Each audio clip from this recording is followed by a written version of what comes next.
Proverbe 15, 33 nous dit que la crainte de l'Éternel enseigne la sagesse et l'humilité précède la gloire. Rappelons-nous-en à chaque instant, c'est important. Allons donc voir comment Jésus-Christ a fait cette montée. Je vous propose de lire d'abord Apocalypse 5, à partir du verset 5. Évidemment, l'histoire, tout le monde la connaît. On cherche qui va ouvrir le livre, qui va briser les 7 sceaux, et Jean, qui en vision voyait ça, se met à pleurer parce qu'il ne voyait personne. Il y a un chantre qui a évoqué cet épisode dans ses œuvres et qui disait, lorsqu'on a fait l'appel, les 24 vieillards ont fait semblant. Donc les gens ont fait comme s'ils n'avaient rien compris, s'ils n'avaient pas entendu cet appel. Alors, écoutez ce que la Bible dit. Donc à partir du verset 5, « Et l'un des vieillards me dit, « Ne pleure point, voici le lion de la tribu de Juda, le rejeton de David a vaincu pour ouvrir le livre et ses 7 sceaux. Et je vis au milieu du trône et des 4 êtres vivants et au milieu des vieillards, un agneau qui était là comme immolé. Il avait 7 cornes et 7 yeux, qui sont les 7 esprits de Dieu envoyés par toute la terre. Il vint et il prit le livre de la main droite de celui qui était assis sur le trône. Quand il eut pris le livre, les 4 êtres vivants et les 24 vieillards se prosternèrent devant l'agneau, tenant chacun une harpe et des coupes d'or remplies de parfums, qui sont les prières des saints. Et ils chantaient un cantique nouveau. Soulignez ça. Ils chantaient un cantique nouveau, c'est-à-dire jamais chanté auparavant. Et que dit ce cantique? Tu es digne de prendre le livre et d'en ouvrir les sceaux, car tu as été immolé et tu as racheté pour Dieu, par ton sang, les hommes de toute tribu, de toute langue, de tout peuple et de toute nation. Il disait d'une voix forte, l'agneau a été immolé, l'agneau qui a été immolé est digne de recevoir la puissance, la richesse, la sagesse, la force, l'honneur, la gloire et la louange. Est-ce qu'on peut acclamer l'agneau, s'il vous plaît?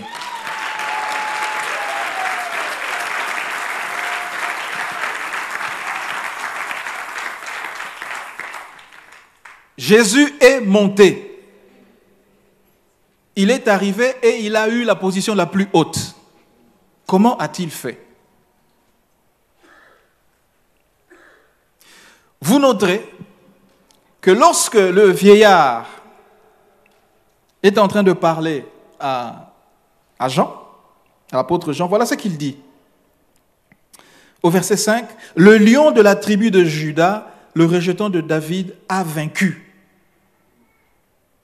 C'est le lion de la tribu de Juda qui a vaincu. Mais la louange est rendue à l'agneau. Le cantique ne parle pas du lion. Le cantique parle de l'agneau. Alléluia. Étrange. Comparons le lion et l'agneau. Le lion, il est fort, puissant, terrifiant. Quand il se met à rugir, tous les animaux disparaissent de son champ de vision. N'est-il pas appelé le roi de la jungle? Mais en réalité, le lion ne vit pas dans la jungle, c'est dans la savane. Qu'à cela ne tienne, le lion n'a pas peur. Il n'est la proie d'aucun autre animal. Il n'y a pas un animal qui existe qui, lorsqu'il veut se nourrir, il dit « c'est du lion que je veux ». Ça n'existe pas. Donc, lorsqu'on dit le lion de la tribu de Juda, tous les ennemis de Juda n'ont qu'à trembler. Parce que celui qui arrive, il est puissant, Il peut être terrifiant lorsqu'il est en colère. Il est tout simplement le roi.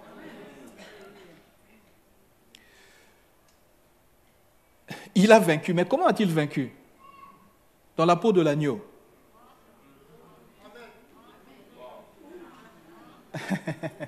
L'agneau est faible.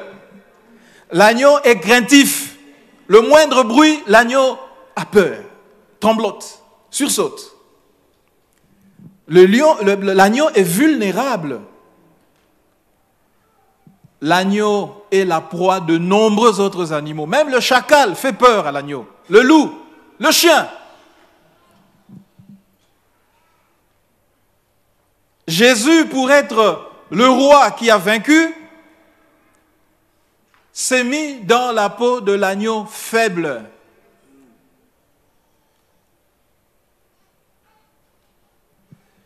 Alors il est interpellant de voir que le lion puissant reçoit la louange en tant qu'agneau.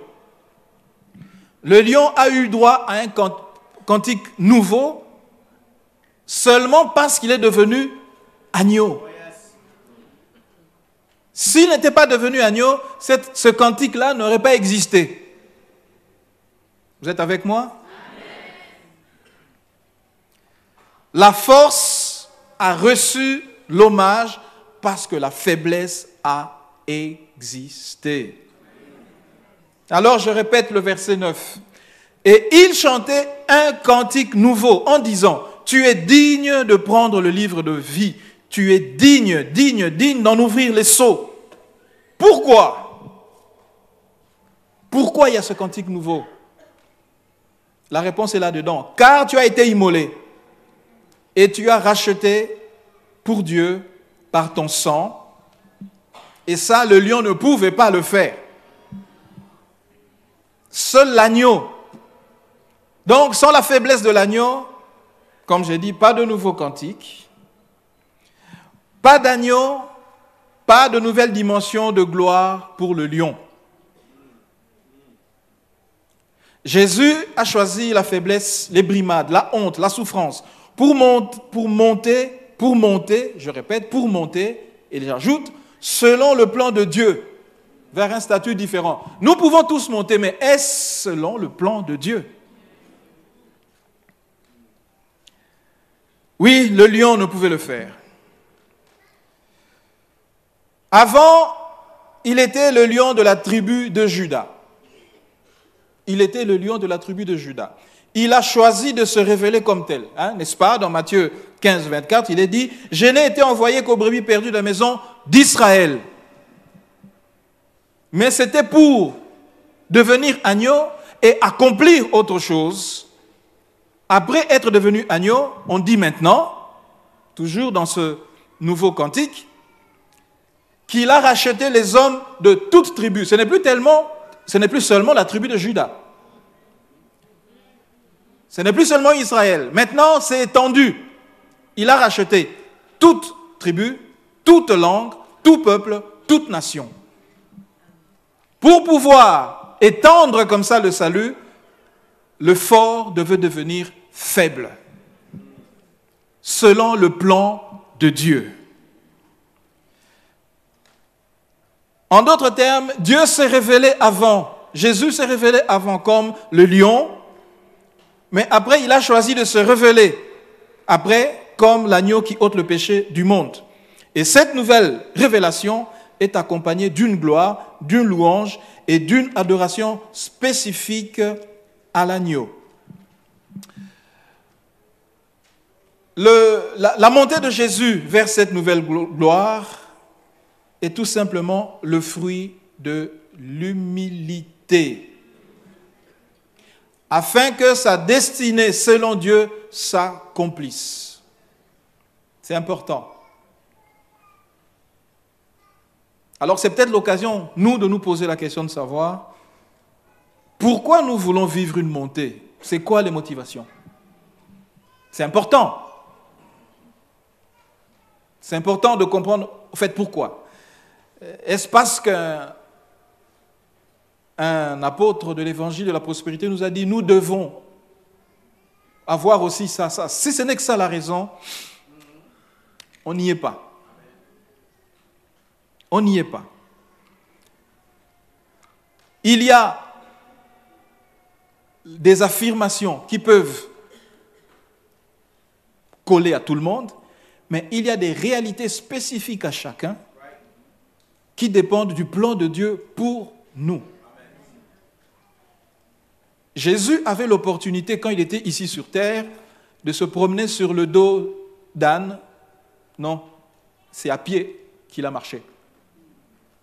Pouvait-il se promener sur le dos d'âne? Oui, bien sûr, il pouvait. Mais il a choisi de marcher à pied. Il l'a fait qu'à une ou deux occasions. Jésus avait la possibilité d'être un bel homme. Mais la Bible nous dit, dans la prophétie, qu'il a choisi d'être comme celui qui n'attire pas le regard. Pourtant, il pouvait. Ça, ce sont les choix de Jésus-Christ. Posons-nous les bonnes questions. Nos motivations. Pourquoi voulons-nous être riches? Tout le monde veut être beau, tout le monde veut être en bonne santé, vivre 100 ans. Nous voulons tous être bien habillés. Mais nous voulons tous faire des miracles extraordinaires. La question c'est, quelles sont nos motivations? Alors, voyons le chemin de Jésus-Christ à travers l'humilité. Je lis Philippiens 2, versets 5 à 11. Philippiens 2, versets 5 à 11.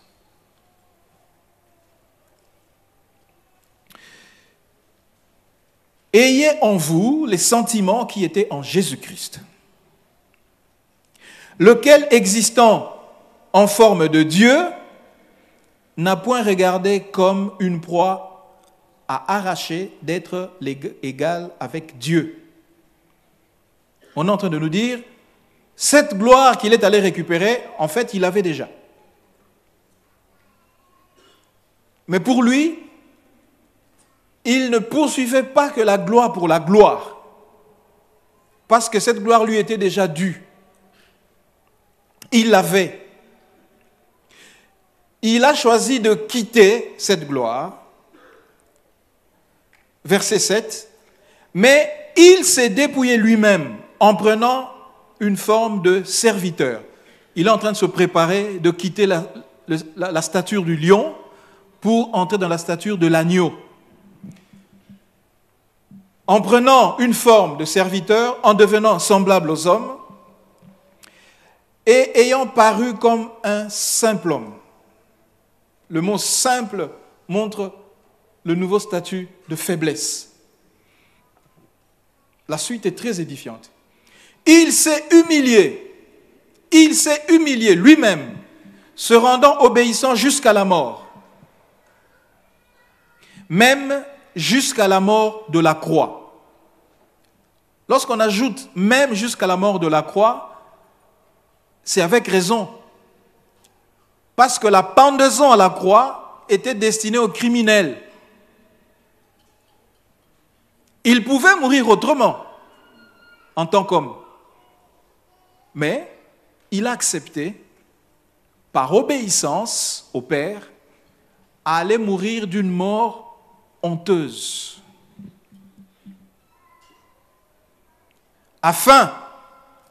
C'est pourquoi, ça j'aime.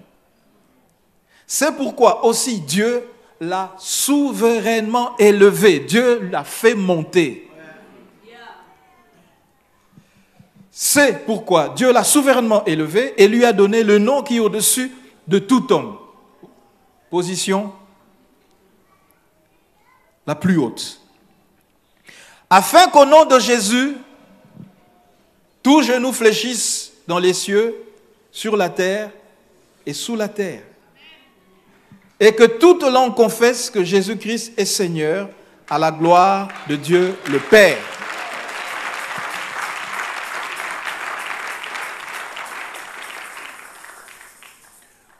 Avant que Jésus ne vienne sur la terre, le nom de Jésus existait déjà. Beaucoup de gens avaient ce nom. Mais lui, il s'humilie, il vient sur la terre, il passe par une mort honteuse, ce nom-là acquiert un statut particulier. Et dorénavant, lorsque ce nom est cité, les genoux sont à terre. Ça, c'est une belle montée, ça. Et je pense qu'elle était parfaite.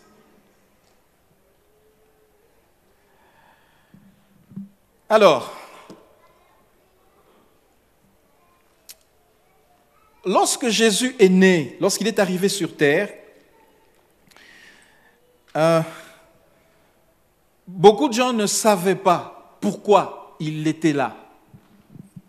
Des prophéties existaient, mais peu de gens les comprenaient à l'époque. On ne s'attendait pas à ce que ce soit ce fils de charpentier qui puisse venir pour libérer Israël. Et encore, beaucoup, en attendant la délivrance, s'attendaient à un chef guerrier qui viendrait délivrer de l'occupation d'autres nations.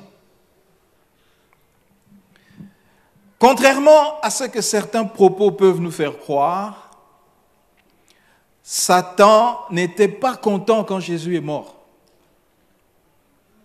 Contrairement à ce qu'on pourrait croire, à ce que peut-être certains chants nous font penser, Satan n'était pas content. Pourquoi?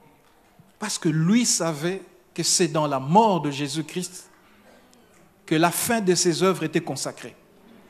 Lui, il savait.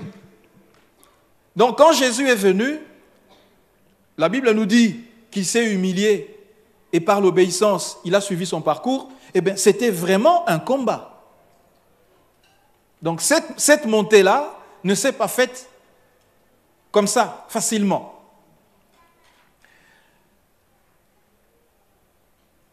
Voyez-vous, le diable a tenté d'empêcher la mort de Jésus-Christ à la croix. Il a commencé dès le début.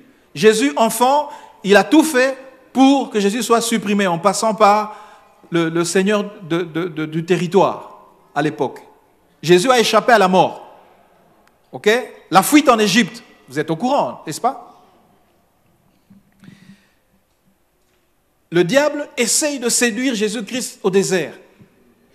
Si Jésus avait cédé à ses avances, il lui promettait des royaumes, la gloire. Si Jésus avait cédé, on allait oublier l'œuvre de la croix. Vous voyez que le diable savait. Lui voulait éviter la mort à travers la croix. Il essaie de tenter Jésus-Christ, ça ne marche pas. Il tente même de le dissuader d'aller à la croix, à travers Pierre. Que répond Jésus? Arrière de moi, Satan. Parce que cette tentative de lui faire échapper sa destinée de la croix venait du diable et il le savait. Donc lorsque Christ est entré dans le tombeau, Satan n'était pas en train de jubiler. Les prêtres, les pharisiens, oui, parce qu'eux ne comprenaient pas ce que le diable savait. Satan, lui, il savait. Et à Gethsémane, toute la douleur qu'il allait subir est venue. Christ a prié. Il a même demandé si la coupe pouvait aller au-delà de lui. Mais il dit, Père, selon ta volonté, pas la mienne. Alors, il n'avait pas d'autre choix que d'affronter une humiliation horrible. Lui, Dieu. Et quand ce fut fait,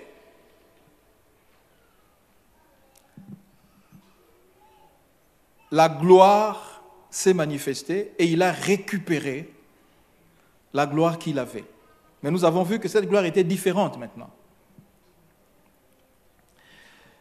Pour cela, il a dû subir des insultes. Il a été pendu nu à la croix. Il a subi le fouet. Mains percées, pieds, côtes percées. Il s'est humilié jusqu'à la mort. Alors, que sommes-nous, nous, prêts à perdre? Que sommes-nous prêts à supporter? Que sommes-nous prêts à endurer, à céder pour que la destinée selon Dieu s'accomplisse dans nos vies?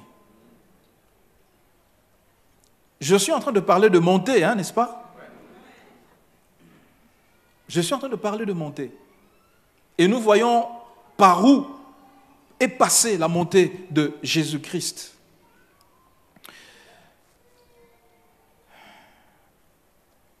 La montée selon Dieu ne correspond pas à ce que on nous prêche malheureusement un peu trop ces temps-ci.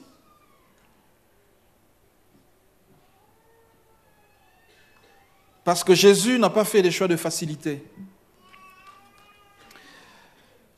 Il est né dans une étable, lieu où on garde le bétail. Alors vous imaginez les odeurs? Essayez un peu. Vous qui habitez à côté des fermes.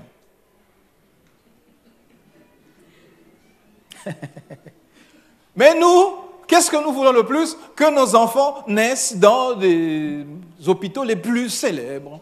Ça nous fait du bien. Ah oui, tout simplement parce qu'on y a droit. Jésus nous a tout donné, donc, n'est-ce pas?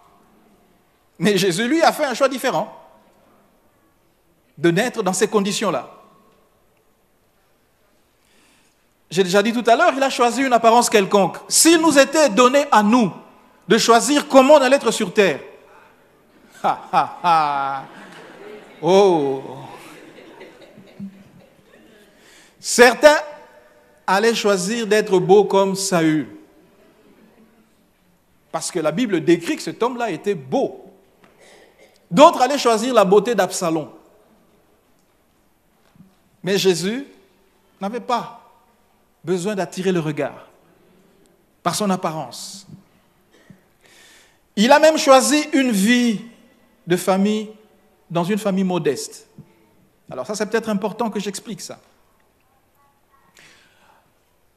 Pour justifier pourquoi on peut désirer les richesses, on nous dit parfois, j'ai entendu en tout cas, mais non, que Jésus était riche. Les mages sont venus et ont offert des trésors. Ok?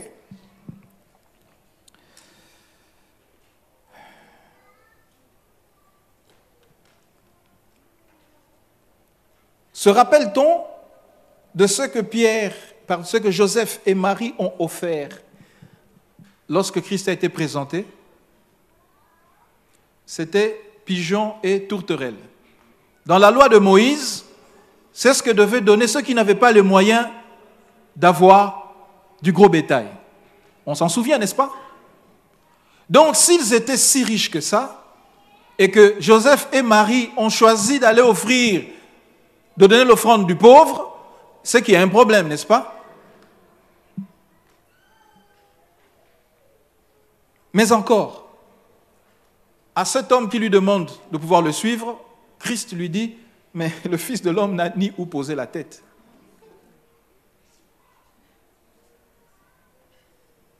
Vous êtes avec moi? Eh bien, tout cet or qu'on a donné à Jésus, à Jésus enfant, qu'est-ce qu'il est devenu? Peut-être que c'est cela qui a servi pour le voyage de l'Égypte. Mais en tout cas, Jésus, vivant sur terre, ne vivait pas une vie d'opulence. Et en exerçant son ministère, il y a eu de l'argent dans les caisses, l'argent que gardait Judas notamment. Mais cet argent ne servait pas à Jésus de dormir dans des hôtels de luxe. Cet argent, c'était pour le travail qu'il faisait pour le compte du Père. Donc, vouloir justifier l'appât du gain par la richesse de Jésus, c'est une erreur. Vous me suivez toujours?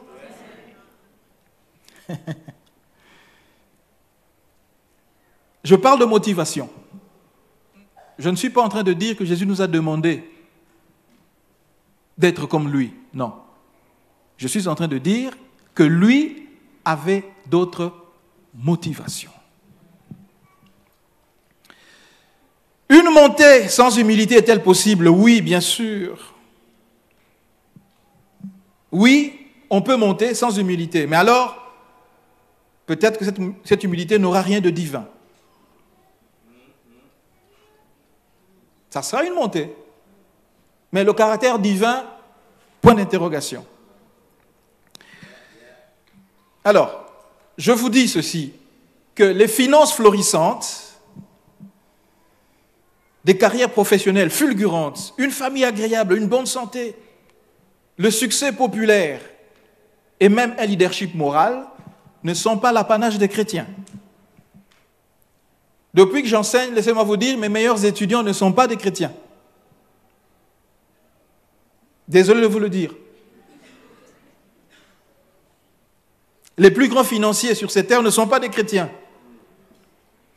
Et le record de longévité n'est pas détenu par des chrétiens. Ça paraît étonnant. Pourquoi? Ce n'est pas compliqué. Dieu donne l'explication. Dans Matthieu 5, 45, il est écrit « Car il fait lever son soleil sur les méchants et sur les bons. » Amen. Et il fait pleuvoir sur les justes et sur les injustes. Par rapport à ce que j'ai expliqué au début, ça veut dire que même ceux-là qui se disent athées, la pluie tombe aussi pour... Dites Amen. On peut avoir tout cela, mais quelle est la différence entre nous et ceux qui ne croient pas en Jésus? C'est l'éternité. Où passeront-ils leur éternité? Où passeront-ils leur éternité? Donc l'idée de dire que c'est parce que je suis chrétien que les bénédictions financières matérielles doivent me suivre, j'en doute. Ça peut, mais nous ne sommes pas venus pour ça. Vous me comprenez toujours? Donc, une montée sans humilité est possible, mais alors on finit en enfer. Ou peut-être, on ira au paradis, mais dans des conditions médiocres. Alors, médiocre ne veut pas dire mauvais, hein, contrairement à ce qu'on pense. Médiocre qui vient de médiocris veut dire plutôt quelque chose de moyen.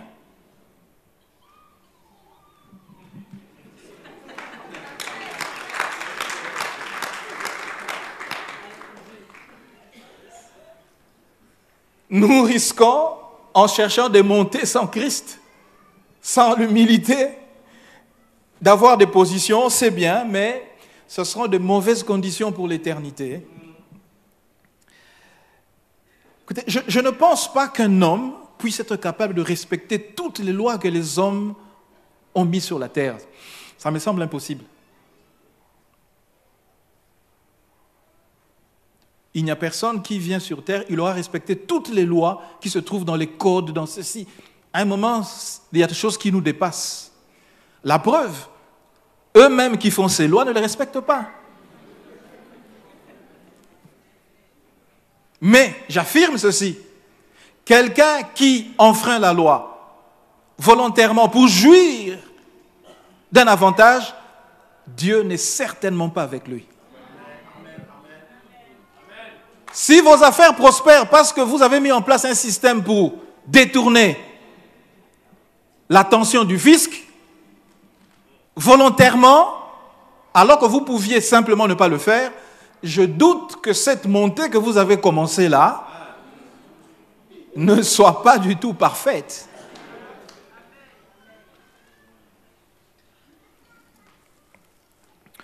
Bon, il est presque temps.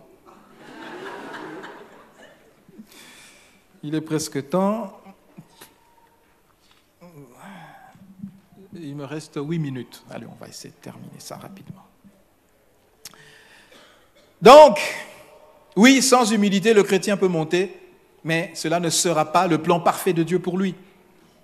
Sans que cela ne contribue à l'accomplissement de la destinée, laquelle, à quoi sommes-nous destinés? Nous sommes destinés à ressembler le plus possible à Jésus-Christ. Suis-je plus humble ou non par cette montée? Est-ce que cette montée me rend plus humble? Si non, alors il y a un problème. Si oui, bravo. On peut continuer. j'attire l'attention sur ceci. Voir Dieu à l'œuvre ne signifie pas qu'on est nécessairement approuvé de Dieu.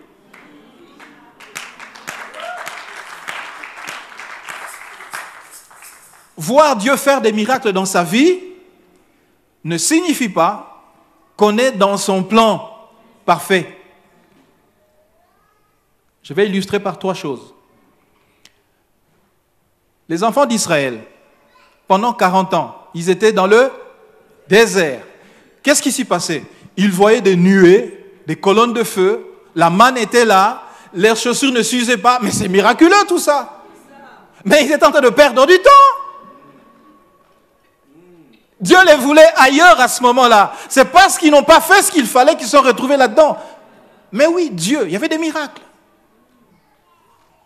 Mais est-ce que c'était la volonté de Dieu qu'ils passent 40 ans dans le désert? Non, ça c'est venu de leur désobéissance. Les disciples avec Christ, ils traversent dans la barque.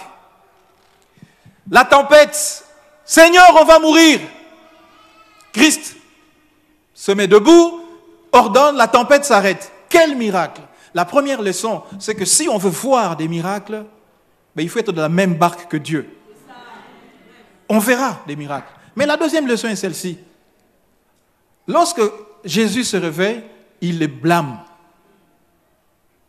Pourtant, c'est une excellente chose de voir Christ arrêter la tempête. Mais Jésus n'est pas content.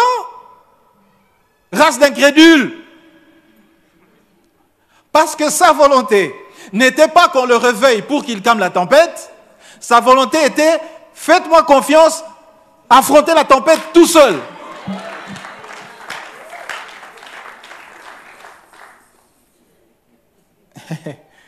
Oui, c'est ce que lui aurait voulu.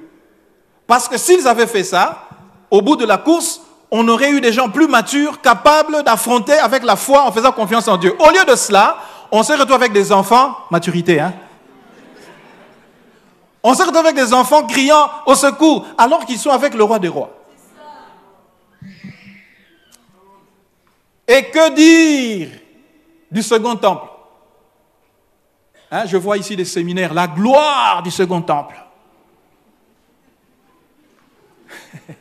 sera plus grande que celle du premier. Excellent. Mais si on avait obéi, on n'aurait même pas eu besoin du second temple. Le premier n'aurait jamais été détruit. Il a été détruit parce qu'on s'est comporté comme il ne fallait pas et Dieu a sévi.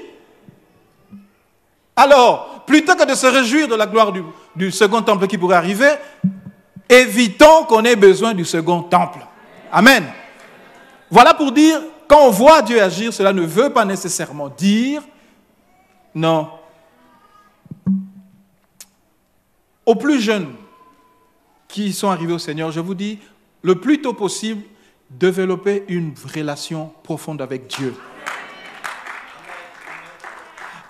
C'est au travers d'une relation profonde avec Dieu que Dieu peut vous expliquer certaines choses et que vous n'allez pas vous contenter de ce que vous voyez comme miracle pour savoir dans quelle direction aller. Il y a des choses qui ne sont pas évidentes et qui ne seront jamais évidentes si vous avez les yeux braqués sur les miracles que vous voyez. Parfois, il faut du temps dans votre relation avec Dieu que vous commencez à comprendre petit à petit, non, j'étais sur la mauvaise pente. On a fait A, mais on aurait pu faire A+, avec Dieu. Les prédications comme celles que j'ai l'honneur immérité de dispenser aujourd'hui, ça peut nous aider à prendre des décisions. Mais si nous voulons vraiment grandir, suivons les études bibliques. Les leçons qu'on appelle affermissement pour les nouveaux convertis, croyez-moi, ces mêmes enseignements-là, prenez-les et relisez-les dans la prière, vous allez voir comment ça va vous faire monter. C'est important. Alors, interrogeons nos motivations. Pourquoi voulons-nous le succès dans le ministère, dans les finances? Une famille prospère des biens matériels. Est-ce pour montrer aux autres qu'on est bien? Ah, dit l'été dernier, on était à Boston. Mais notre fils n'a pas aimé, donc on est allé à Taipei. Joyce Meyer avait une conférence extraordinaire. Alors la personne à qui vous êtes en train de raconter ça, elle se pose la question, comment je paye ma facture d'électricité demain? On ne vous a même pas posé la question, mais nous, ça me fait du bien de montrer. Ah, cet été, vous étiez où? Oh oui, les chutes, je ne sais où. Et qui vous a posé la question?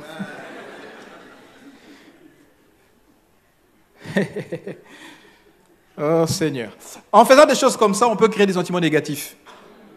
Alors qu'en étant humble, se taisant, lorsque les gens découvrent par eux-mêmes que vous êtes bénis, c'est avec émerveillement.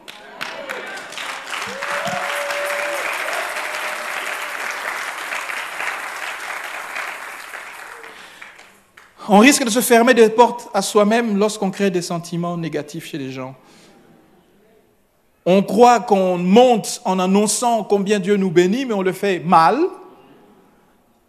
au point que certains qui auraient pu nous être utiles dans autre chose se taisent, ils s'éloignent de nous. Alors qui perd? On se ferme des portes à soi-même, à éviter. Pourquoi est-ce que l'on veut être béni? Pour avoir une garde-robe garnie et puis faire des défilés de décolleté dans l'église?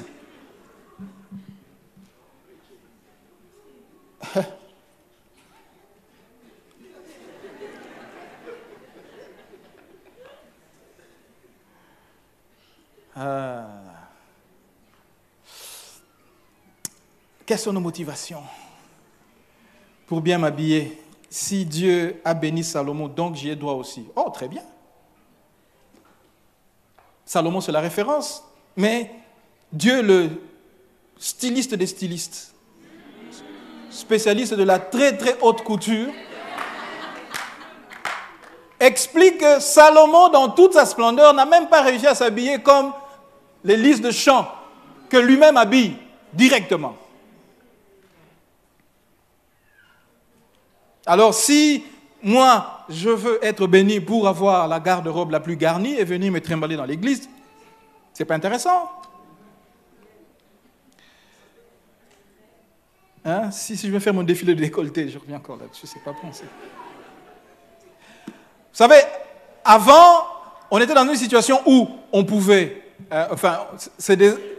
les pensées des hommes pouvaient être perturbées, mais aujourd'hui, dans le monde où nous vivons, on ne sait même plus si même la femme qui vous regarde là, quelles sont ses pensées.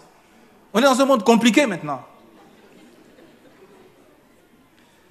Il devrait être différent celui qu'on est dans l'église ou appartenant à Dieu que d'autres. Vous savez, là où je peux me permettre, quand j'enseigne, je dis à mes étudiantes, écoutez, si vous êtes en décolleté, mettez-vous derrière. Vous ne pouvez pas vous mettre devant moi. Par respect, mais aussi, moi je sais que c'est m'éviter les problèmes.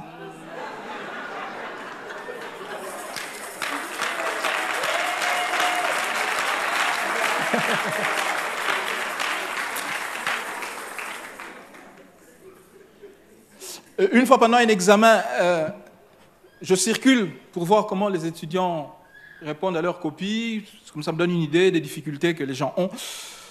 Alors une fois, il y a une étudiante, son bouton était là. Alors je vous épargne le reste des détails. Je me souviens que j'ai avancé dans le couloir, j'ai vu ça, mais j'ai commencé à circuler ailleurs. Quand j'oubliais, vous me direz, oui, ça c'est dans un auditoire. Ok. Une fois je suis à l'église, oh, saluez la personne qui est à côté à votre droite. Je me tourne.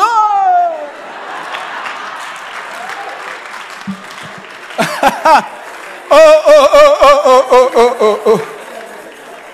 Bon, le temps est passé, on va couper.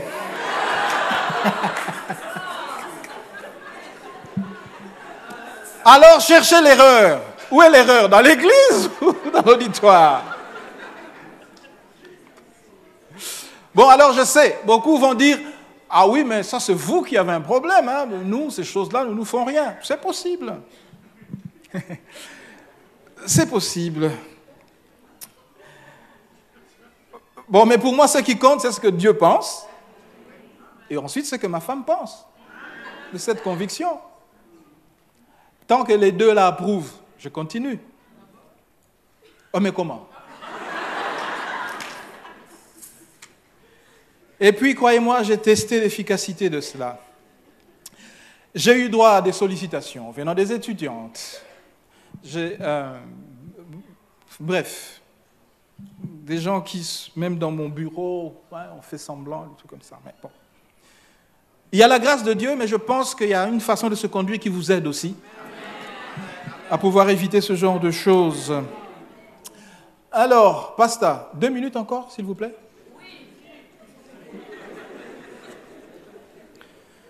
Alors, si Dieu, parce que ça c'est important ça, si Dieu est le styliste par excellence, on nous dit que même Salomon, la référence, n'a pas pu. Si Salomon est notre référence, voilà, on est venu nous prêcher, Salomon était riche, pourquoi pas nous? Très bien.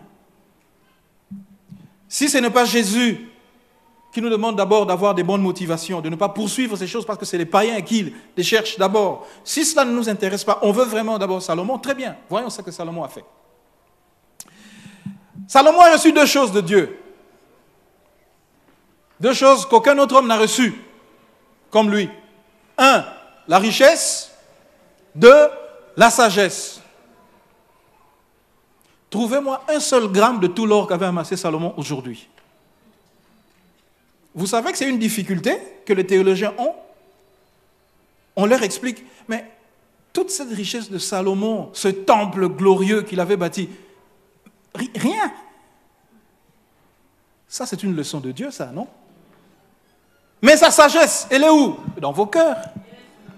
Parce qu'aujourd'hui encore, la sagesse de Salomon nous aide à grandir. Elle est en train d'améliorer nos conditions pour l'éternité. Alors, qu'est-ce qui est différent entre la sagesse et la richesse? La sagesse de Salomon provient d'une source d'humilité.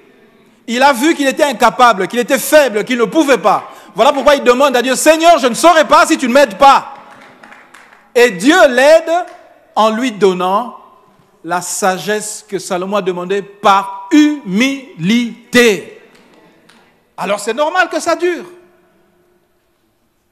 C'est normal que ça dure. La richesse, c'était bien, il n'y a plus rien qui reste. L'humilité permet d'évacuer des obstacles. Je serai bref là, je dis, écoutez, il y a peut-être des obstacles sur la montée. Mais si vous êtes humble, vous pouvez débloquer certaines situations. Les obstacles sont peut-être relationnels, dans le couple, en famille, les amis, à l'église. Faites profil bas. Faites profil bas. Acceptez de perdre la face. Allez vers votre enfant.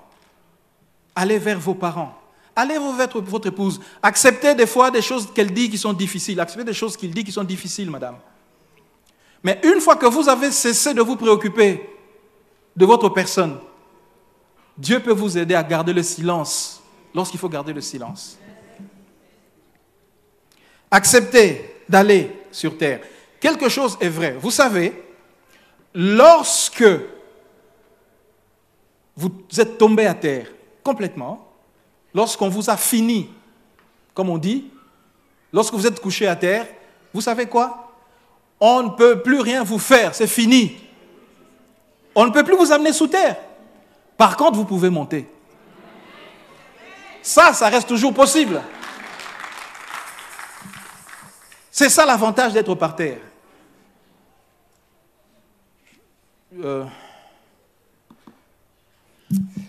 Bien. Je termine. Ce n'est pas facile, la montée. Ce n'est pas facile. Je lis le dernier verset, 1 Pierre 5, 10. Le Dieu de toute grâce qui vous a appelé en Jésus-Christ à sa gloire éternelle. Ceci nous montre que Dieu nous attend vers une montée parfaitement divine. On est d'accord? Après avoir souffert un peu de temps comparativement à l'éternité, il vous perfectionnera lui-même.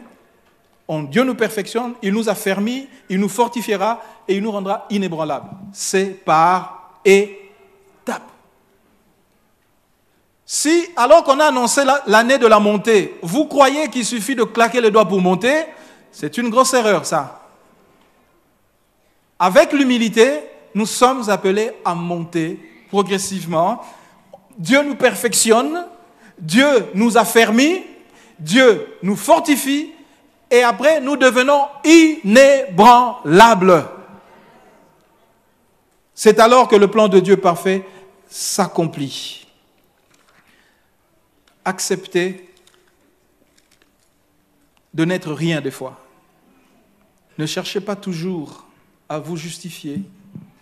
Ne cherchez pas toujours à avoir le dernier mot, à avoir toujours raison.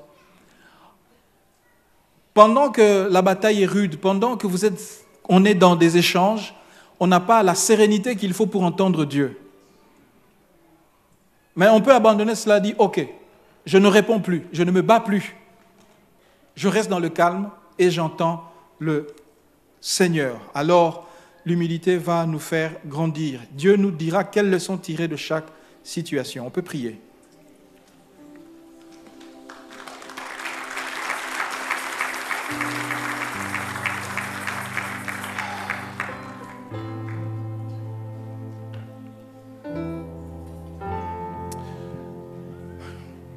Prière simple. Seigneur, je veux apprendre ton humilité.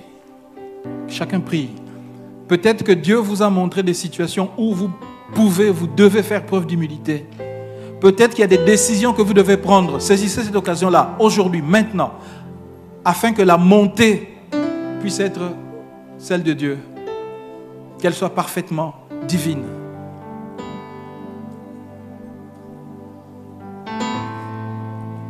Hallelujah.